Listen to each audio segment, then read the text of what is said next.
way last year while he was still on active duty before he transitioned into the civilian arena.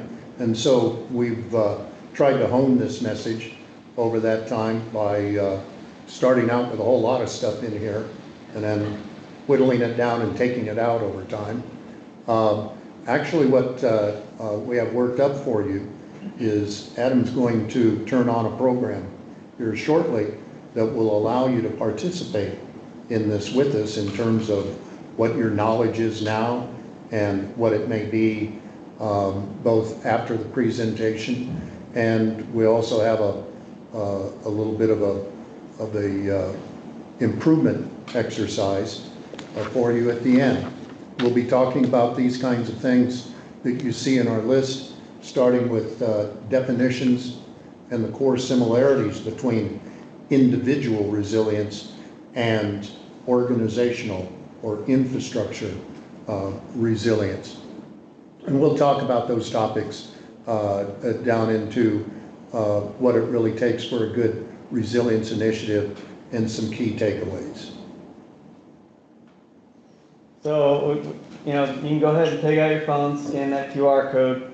Everybody online should be able to do the same as well. And what I'd like you to do is, what it's going to do is pull up a small page on your phone, and you'll be able to participate in this poll and add words. You could do one word, you could do many words. What words come to mind for you when you hear the word resiliency, when you think about that? And we'll just give some time. As people put in, we should start being able to see exactly what you guys are thinking about. Survival, like that one.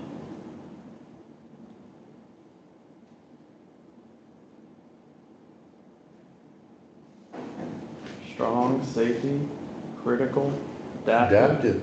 Yeah. Prepare for the future. Ooh. It's good. Dependability, like that. Getting all good words. Oh yeah.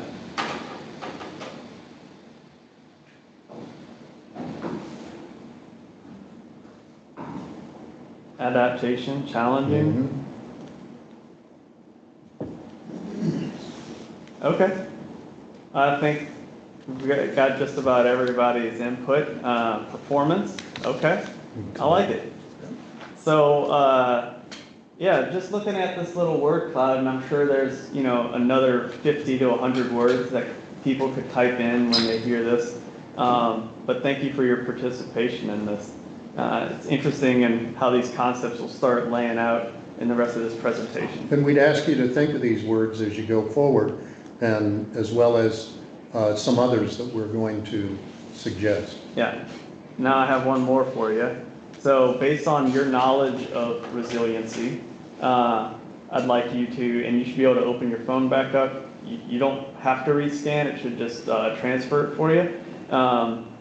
Just give yourself a rating, 1 being low, 10 being high, on your personal resilience.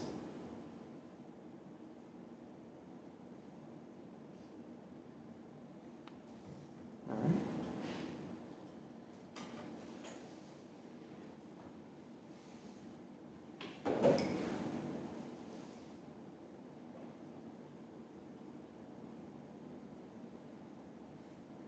I'd say we got some mid to high. I mean, Yeah. at least nobody's. Yeah, at least they're not down there around 1 to 2. Right. So. Right. Oh, we got a 10. Yeah. All right. Hey, but everybody's liking this number 7. I'm not mad about that. But some fairly resilient folks in here, so that's good. Everybody's got good attitudes. We're optimistic about ourselves, and we're prepared for this future. And that makes sense given the roles that are in the room and the amount of time probably people have looked into resilience in the last several years. Yeah. So. All right. Well, with that, we'll move on into the rest of our presentation. When you take a look at not only the meaning of resilience, but also, thank you, Brian, but also what the history of the wording is. I've done some research on this, particularly more intensely in the last couple of months. But back in '73, if any of you recall your history, because not many of you are old enough to have been around back in '73, like I was, those were the years of the creation in the U.S. of the Clean Water Act, the Clean Air Act, hazardous waste management regulations, so on and so forth. And C.S. Holling was an early ecologist and well known at the time and since then. And in '73, he put this definition in place, that resilience, and he tied it to ecosystems at that time. Well, there are some key components. It's the capacity of an ecosystem or a system to respond to shocks and to resist the damage related to that, and to be able to recover quickly. And he also included such natural incidences as fires, floods, and windstorms in that. And subsequently, resilience has come to apply to response and recovery to severe weather and other natural hazards. There are some other words that really come into play when we talk about resilience. There you can see Department of Defense definition for resilience, along with hazard and risk, which are fellow travelers with resilience. And these are the kinds of definitions that can be helpful for you to keep in mind and to recognize that there are definitions in the DoD world for what we're talking about. So, beyond definitions, we just kind of want to break down a little bit more how this can apply to your life, right? We can talk about a lot of things, capacity to recover, systems withstanding disruptions. But the real big moment when we talk about personal resiliency, in my experience being in the military, going through all the challenges that are presented, I think we get a lot of this ability to withstand, right? When you look at that definition at the bottom from Lieutenant Colonel Silverman, ability to withstand, recover, and grow. And I feel like, in my experience, everybody forgets about the grow piece. We talk about being able to take hits. We talk about being able to be adaptable, mold ourselves to different environments, bounce back from the hits, be stronger. But we don't talk about learning from those experiences and being better at withstanding them. If you think about, what is it, Mike Tyson used to say, everybody has a plan until you get punched in the face. If you do all the preparation and planning so you can take that hit, somebody jabs you in the face, life just comes at you. Is that sort of like when your wife tells you you're going to be a father for the first time? Yeah, that's a jab right there. But I was super happy when that happened. That was not an upset moment. And but yeah, what I was gonna say though is it's great if you could take that hit. For the bad things that happen, not so much the good things. It's great if you could take that hit. But if you don't learn from it, you're not gonna dodge the second one. And after so many of them, your ability to withstand and recover will quickly diminish.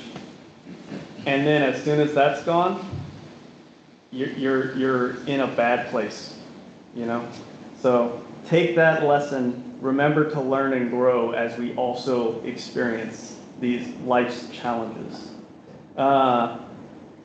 So merging these ideas, right? We talked about adaptability. A couple of you mentioned it on the word cloud we did. And it's easy to look at what infrastructure is and how those systems, we suggest they should be adaptable. But how are you personally adaptable, right? What are your habits? How can you flex? Redundancy. Do you have backup plans? A really good friend of mine, he used to say, don't just have a plan A, don't just have a plan B. Have an oh crap plan when both of those fail and everything's going sideways. So if you don't have that redundancy, not only for yourself, but for your projects, your plans, the infrastructure you're dealing with as professionals, it's more than likely to fail when challenges come. And then being able to anticipate what's going on in a very uncertain world where we don't know what's going to happen. How are you setting yourself up to cope with those stresses, right? So are you prepared to withstand? Do you have your redundancies in place? And think of those things that come to mind.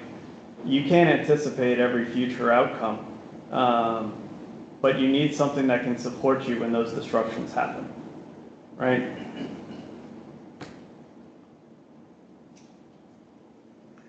And there's a key phrase that's related to resilience. It's called adaptive capacity. It sounds like it's something that's really complicated, that it takes PhDs to figure out and to interpret for other folks. That's not the case.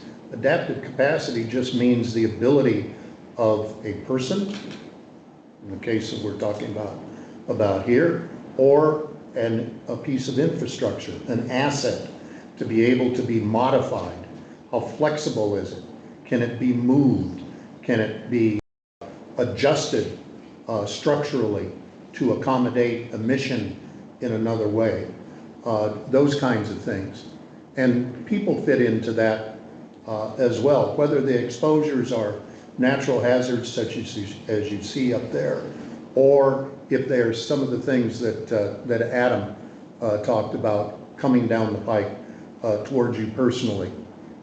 Being able to identify what those hazards are preemptively, and to identify your sensitivity to them, both the sensitivity of your mission as well as the sensitivity that you have individually to these things, gets you to being able to increase your adaptive capacity, the adaptive capacity of your assets, of your infrastructure, of your organization, of you yourself, and the people that you may work with on your team. And that all comes down to a quality of capability, just as it says at the end.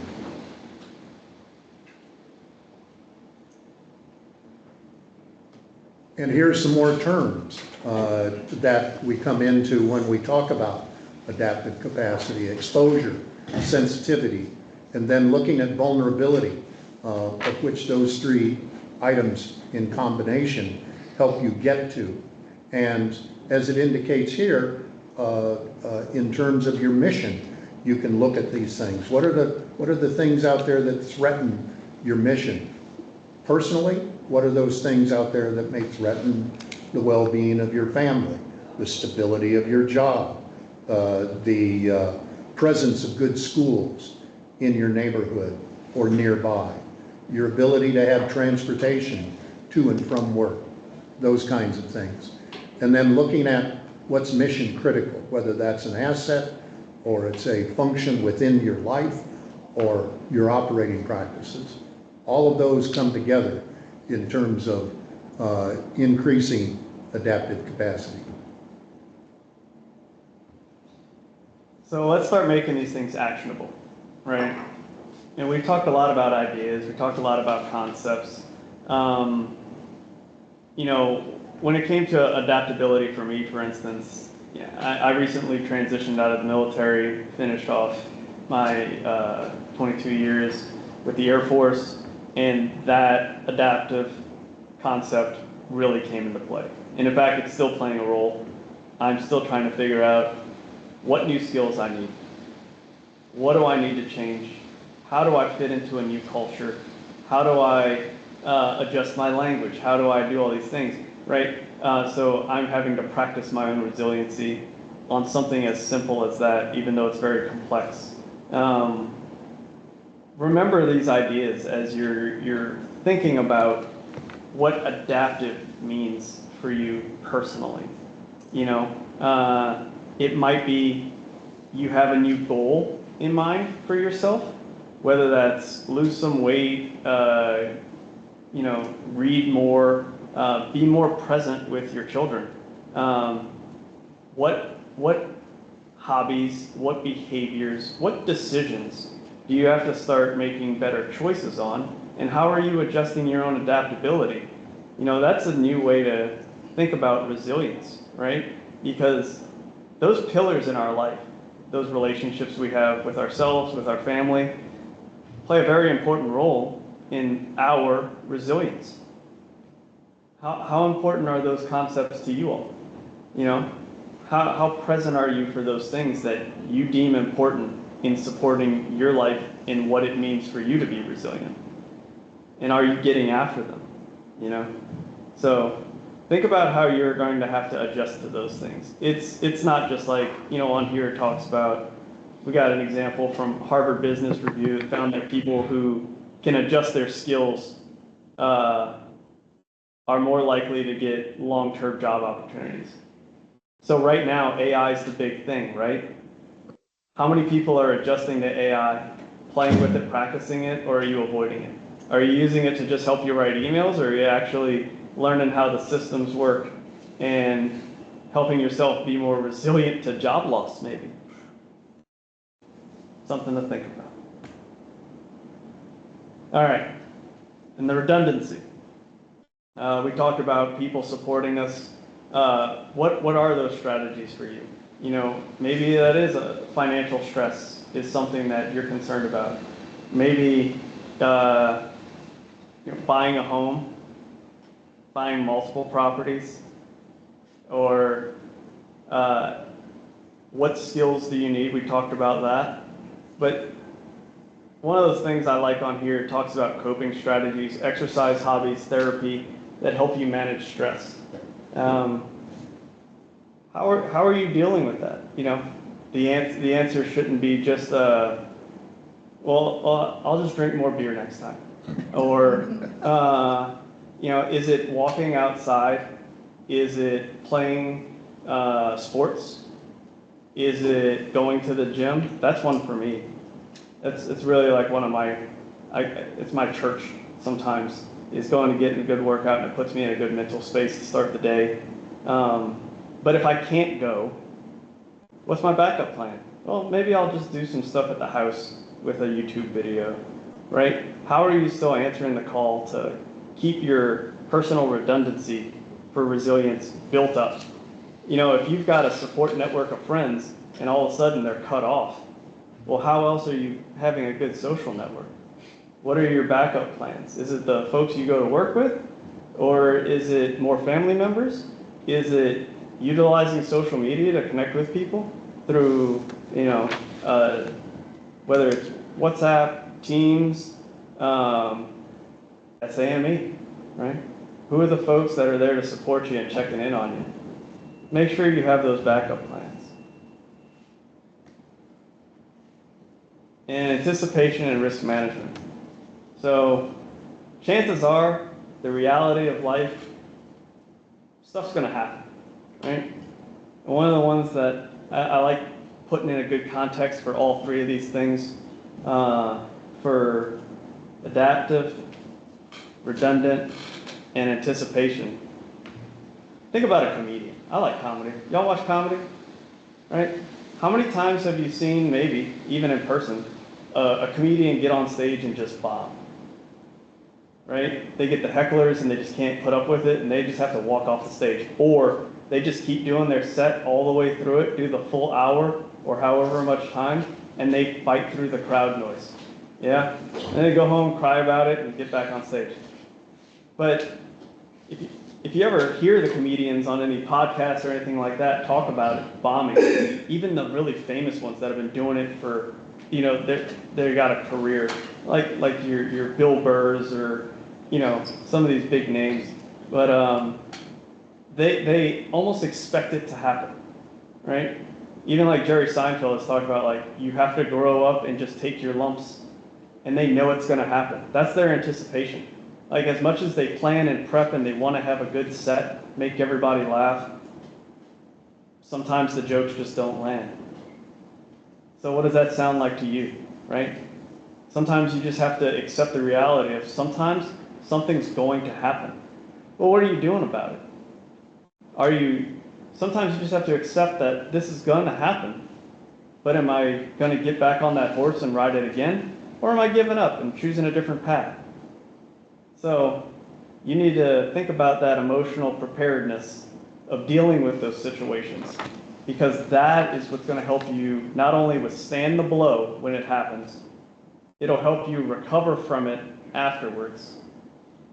And those lessons will help you learn to be better at it the next time it happens.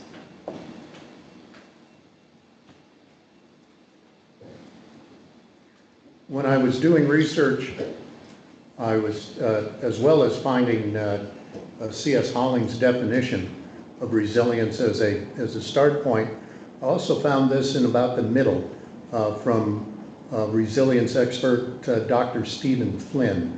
This dates back to about '06.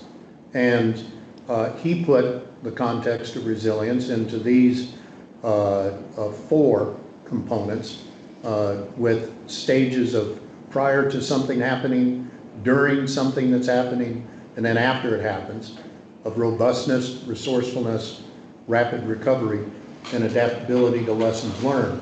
The adaptability to lessons learned goes back to the learning that you're able to obtain from the experience and putting that together. That's part of the reason why humans have survived on the face of the earth.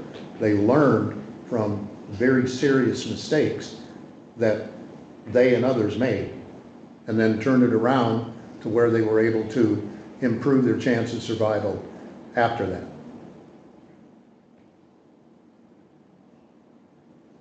A context that's more recent has to do with Tyndall Air Force Base, where down there they put the what they call the 5 R's doctrine for resilience into place. And this had to do, this was a context and a framework that they put together that included robustness. That covered the word strength in the initial word cloud that you folks put together. Redundancy, resourcefulness, as you saw in the last slide. Also the response that's given, and ultimately recovery. And it broke the components down into what the system and the mission can do to be able to become skilled at these components, and thereby increase their resilience. Resilience of, in Tyndall's case, the facility itself that was blown away, the assets that are being recreated in the base of the future, and the individuals that operate the infrastructure. And I like to use this construct to break down the individual components of resilience, and that's why you've seen these words repeated throughout the presentation.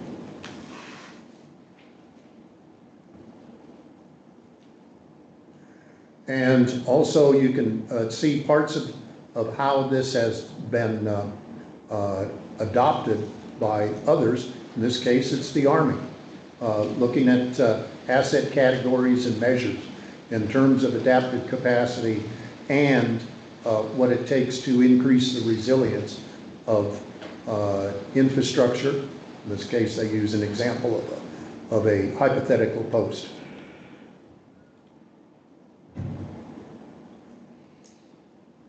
All right. So, now that we've talked about both, let's look at some strategies on both sides. When we think about infrastructure resilience, we can, invest in more redundant systems. We can make sure our technologies are up to date. We can make sure that everything's meeting what we need to meet. Maybe the infrastructure we're looking at is in a fault line area, and we need to have some earthquake resistance. Maybe it's in a flood zone, and we need to think about those type of strategies to make sure that these infrastructure assets can survive, right? And on the personal side, we need to make sure we're building up our relationships. We need to know how we're managing our stress to get through these difficulties. And just, yeah, like we talked about, know that change is a part of it, right? Facing these resistances, it does make us stronger, not weaker, so long as we can work through them, learn from them, and grow.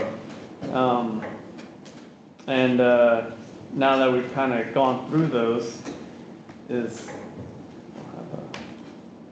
do what I want you to do. We'll go through some key takeaways for you all. These are our points for successful resilience improvement initiatives that can be done both personally as well as organizationally. In terms of cross-functional team, obviously that applies to work, but you have a cross-functional team usually at home, different roles in terms of your friends, your family. Conduct a baseline assessment. Really take a look at where you're at now in terms of resilience, given those 5 components that the U.S. Air Force calls the 5 R's of resilience. Support mission protection and mission critical assets. What that says is that you identify which assets in your infrastructure are most important.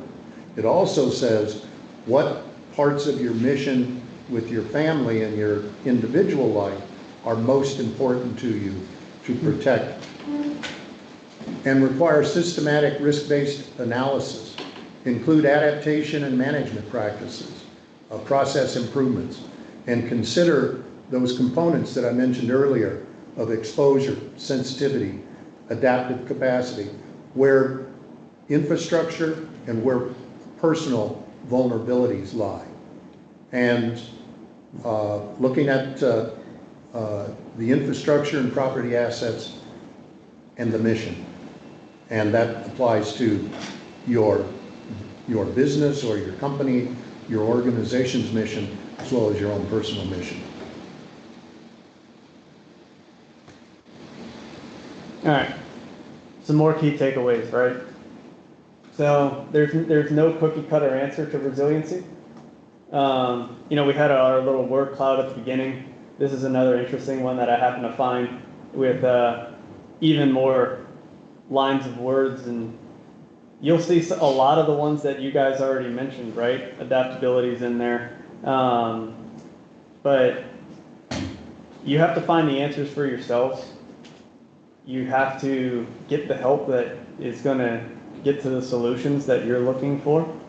And at the end of the day, we just want you to work through some new concepts and new ideas and have some actionable items that you can take home with you today to improve your lives and grow as individuals, right?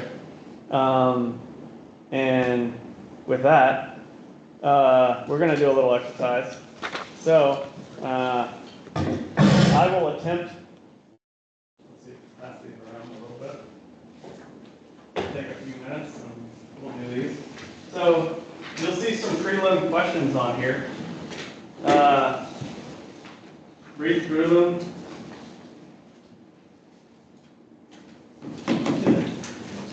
And part of the point is don't spend a lot of time cogitating about individual ones. Try to do it as quickly as you can, because it will get at things that you may not have anticipated if you try to overthink it. For those of you online, I am attempting to upload this to the chat, and we'll see how successful I can be. But while we're trying to figure that out, I'll tell you about it. This identification exercise lets you rate on 1 to 10, 1 being least resilient, 10 the most, each of those 5 R's, right? So robustness, redundancy, resourcefulness, response, and recovery for not only yourself but your team, with some space to write a key takeaway that you can keep for yourself. And then the idea is once you have those scores, write the sum for your team, write the sum of the scores for you personally, and add them to these polls, and we'll kind of see where everybody's at. And in the meantime, let's see if I can't do this. Can you drag it in? That's what I thought I'd be able to do, but it gives me like an X.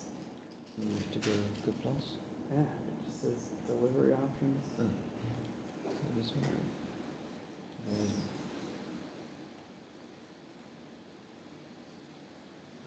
Paste there. Yeah, well, I wonder if I can just paste the whole thing. No, it doesn't like that. Shouldn't you be able to just drag it in? I have another idea.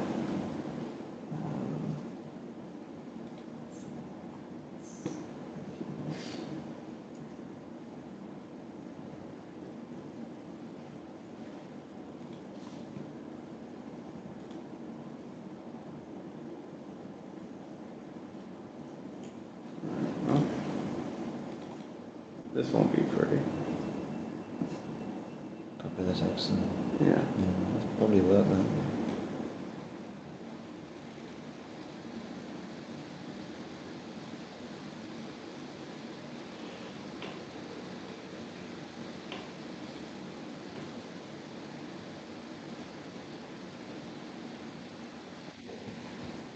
All right, I couldn't attach the entire document, but folks, all the questions and response notes are in the meeting chat for you to look at.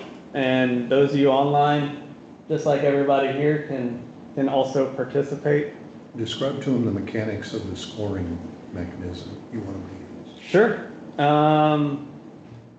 So you'll see on the exercise, you can rate for each one of those 5 R's on 1 to 10 your personal and team resiliency scores.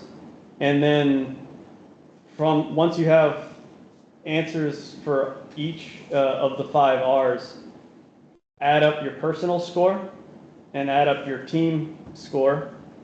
And then however that sum fits into these ranges. So we'll have everybody put in for their team's resilience, and then there's a second survey right after this for personal.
It's pretty good. It's also ranking them in rank order on the screen.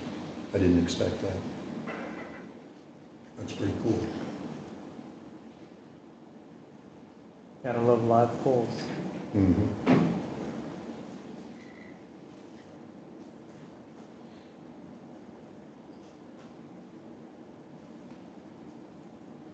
Can you toggle between the screens to individual? Or do you have to shift it? Well, as soon as I switch it, Yeah. you can only enter one at a time. Okay, all right, I got you. So we've got like 12 people on between the call-ins in the room. So I'm just giving some people a little time. All right.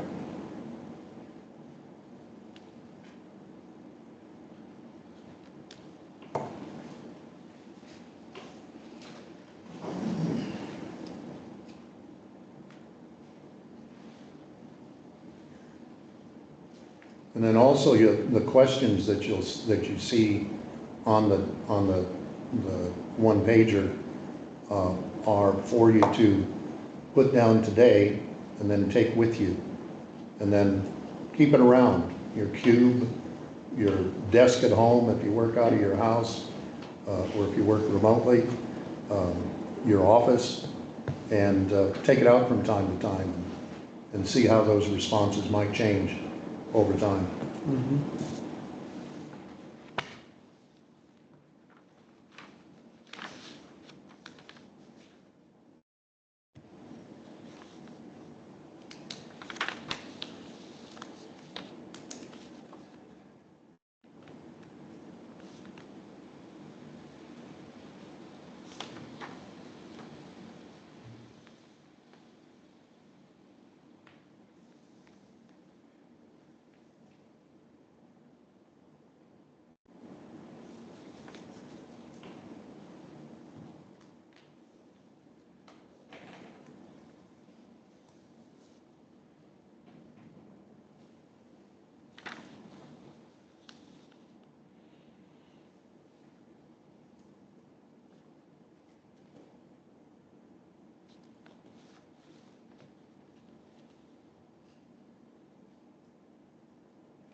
I think we've got everybody in the team category.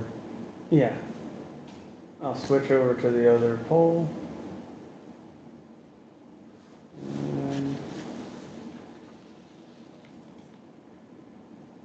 All right, here's the other one. You might already have your scores and you can just input it.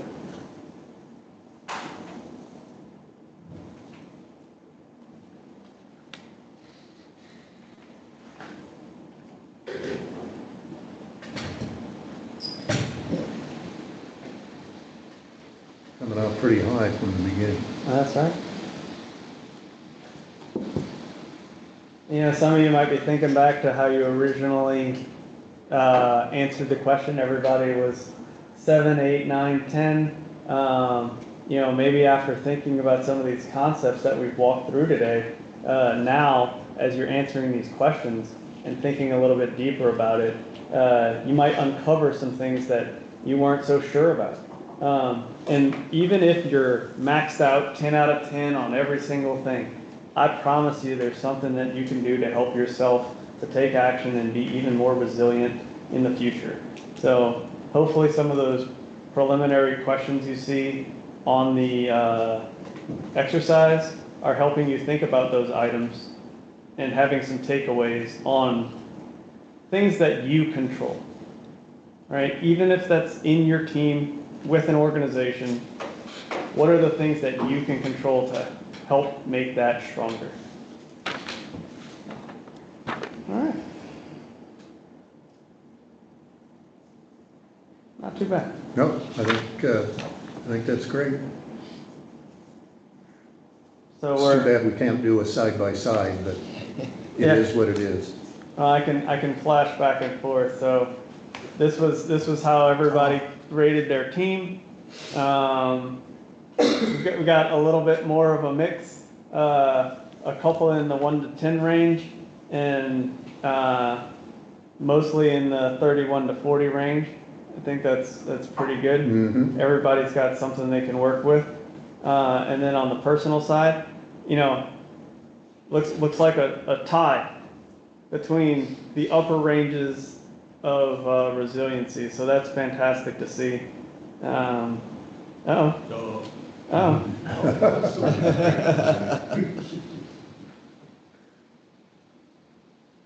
Now we're starting to get more of a curve. Yeah. But cool. Look, thank you all for participating in these surveys. Thanks a lot for your attendance today. I hope it was fun for you. I hope these items are good takeaways for you, more than just taking some notes or watching a recording. Yeah, with that, any questions? We're here for you guys. Okay, if I can say a couple of words, Adam, Mick, thank you. It was sometimes with presentations, when I get the title, I look at it and think, okay, where are you going to go with that? I wasn't quite expecting so much interaction. Really, really useful, really enjoyable, I think.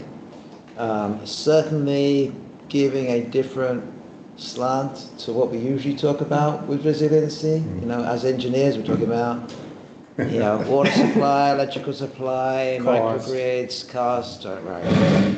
But certainly putting it back into the personal dimension. Your child is still young. I mean, speaking of someone whose two kids are both, well, one's in the late teens, the other one's already at university. Looking back and actually taking pleasure in the resiliency that they're showing as they, you know, embark on adult life. You know, there's a lot of things there. I'd say, you know, personal experience, we learn more when things go wrong.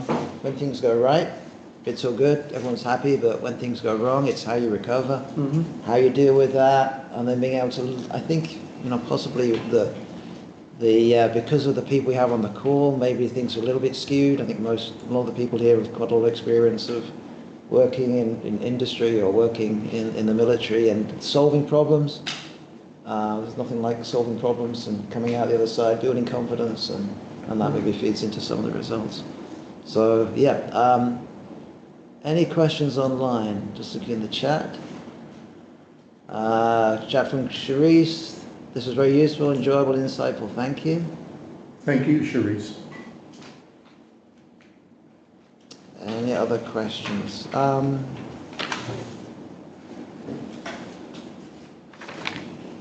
think it's a really good reflection tool. I've never seen anything like this to really make you think about work and life. So I think every manager should, I don't know, think of these questions. I'm going to send this to my boss. Give Adam and I a call. We'll do on-site manager training. Yep. I think it's a great basis for a workshop, you know. For those online, and special thank you to Tim Conley got on. We have a recording of all but maybe for the first few minutes of this presentation, so we will post that to the our YouTube site. Will you make the slides available for us to put up? So the slides will be up as well. Yeah, please recommend this to other people who aren't able to join. I think it's certainly one that would be worth having another look at, and sharing some of the ideas and principles. Yeah, thanks everybody for joining in. We really appreciate the participation and the engagement. We hope it made it a little bit more fun for you and not just staring at slides. And again, really appreciate the feedback on that exercise. You know, we felt that we wanted you to be able to walk away with something and not just say, I sat in a briefing.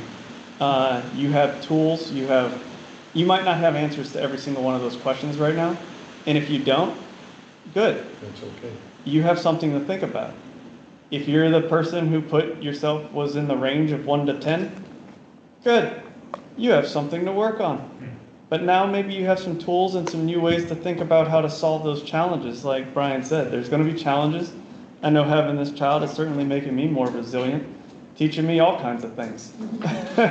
But, and thank you to everybody online.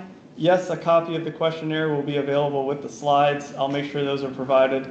I'm sorry I couldn't share them live, but we fought through it. So thank you for having your patience online as well. Yeah, appreciate a bit of resilience. I'll stop sharing. So, I wrote down questions as you went along, and you answered them all before we got to the end. So that's why I'm a little bit. That's a compliment. Are there any questions online? think not. Then there's just one job that I have to do, so get this on camera. I'm not sure we get this on camera. Nick, can you come up here, please?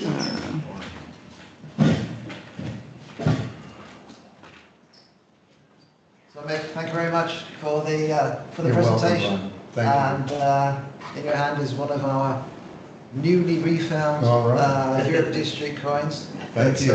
I'm honored to we receive it. Well, thank you very much. It's really great. Adam, you too.